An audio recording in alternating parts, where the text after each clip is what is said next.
fala sobre religião e legislação, uma questão de direito. E mais detalhes você vai conferir no nosso quadro Entrevista.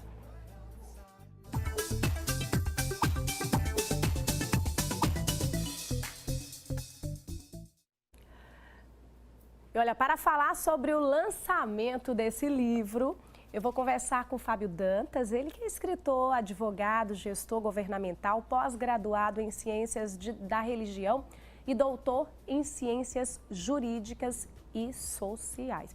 Que currículo é esse, amigo? Bom dia! Bom dia, Jaqueline. Bom dia a todos aqui, ouvintes. Doutor Fábio, para a gente começar, primeiro eu queria saber como é que surgiu a ideia de escrever um livro que tratasse sobre religião e legislação. Então, eu verifiquei que a legislação do Brasil é muito esparsa, não tem muitos livros sobre o assunto e é um assunto interessante.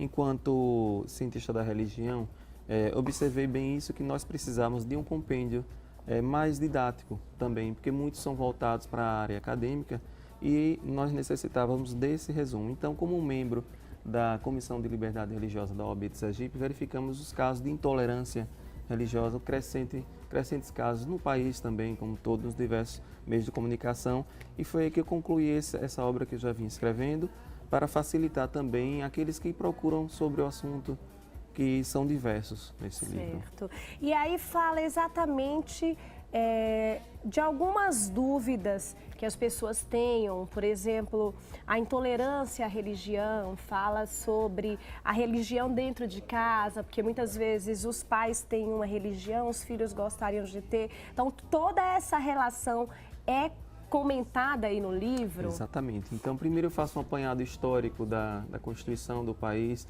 como foi que o Brasil se tornou laico. Laico é neutro, o Estado é neutro, então ele deve, sim, facilitar o ingresso em todas as religiões. Então, diferente da Argentina, que a religião oficial é a católica, mas o Brasil ele é laico, não tem religião oficial. Então, tanto os filhos em casa podem ter religiões diferentes dos pais. Nas relações de trabalho também devem ser respeitadas as religiões. Então, todos os casos envolvendo intolerância, existem também os aspectos criminais. Então, o que é crime religioso, o que não é crime. Também a questão de concursos públicos, às vezes a pessoa... Uma grande dúvida, Isso. Concursos públicos, não é, doutor? Isso. Aí o senhor fala também sobre também, isso. Coloco jurisprudência, então você que é adventista do sétimo dia e o concurso cai no dia de sábado, como já ocorreu com o Enem. Então, Sim. Como é que você deve proceder? Então, você procura os meios judiciais cabíveis e existe legislação a favor daquela pessoa também. Muitas vezes a gente acompanha, principalmente nos noticiários, algumas reclamações sobre igrejas que acabam colocando no bairro e muitas vezes a uma altura muito comentada pelos vizinhos, de músicas, de pregações. E aí fala também sobre isso, porque é uma grande dúvida também. Na comunidade, ao ter uma igreja, é importante também saber primeiro é importante para a igreja saber até onde pode ir com volume, né? Mas a população sabendo disso também e de que forma a igreja também pode buscar aí os seus direitos, né? Porque pode estar numa comunidade, pode se empregar a sua religião, né?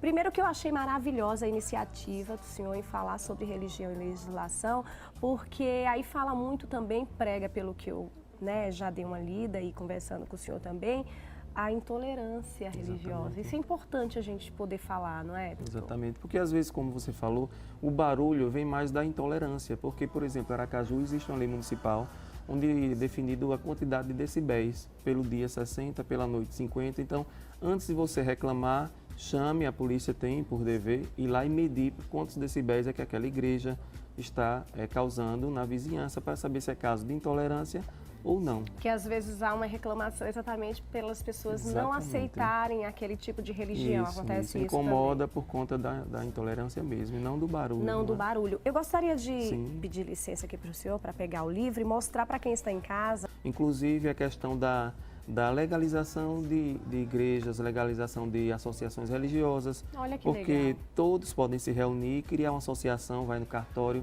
registra, tem CNPJ, vai na Receita Federal. Então eu dou passo a passo no último capítulo desse livro para que vocês que querem legalizar uma instituição religiosa possam fazê-lo nos moldes da lei para ter todos os direitos, inclusive a imunidade tributária e outros mais. Perfeito.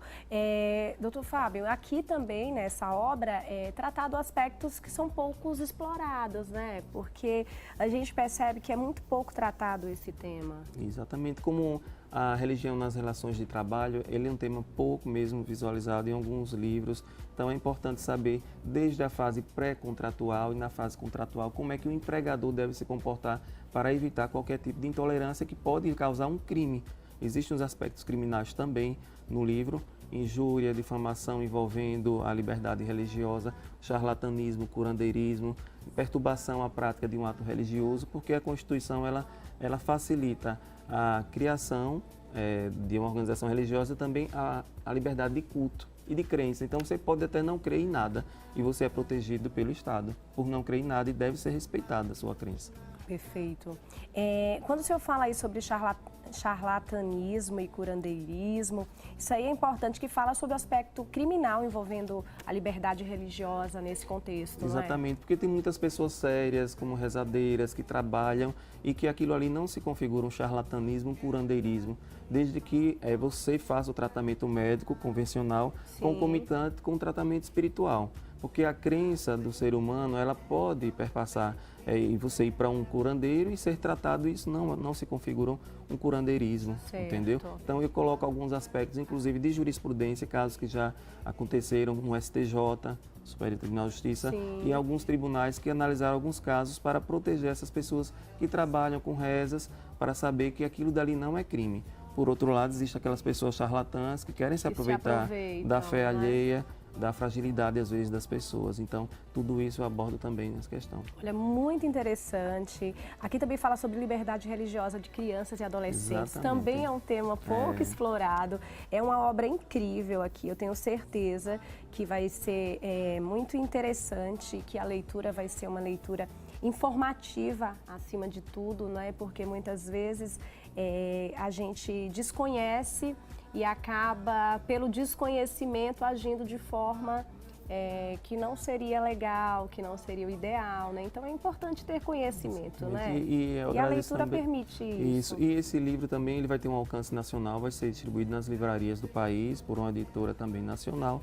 Então, quem tiver interesse depois, é só procurar pelo tema nos sites de busca, que vocês vão encontrar também à venda para todo o país. Olha aí, viu, gente? Uma obra que vai, né, ser nacional, de um sergipano nascido em Frei Paulo. É isso mesmo.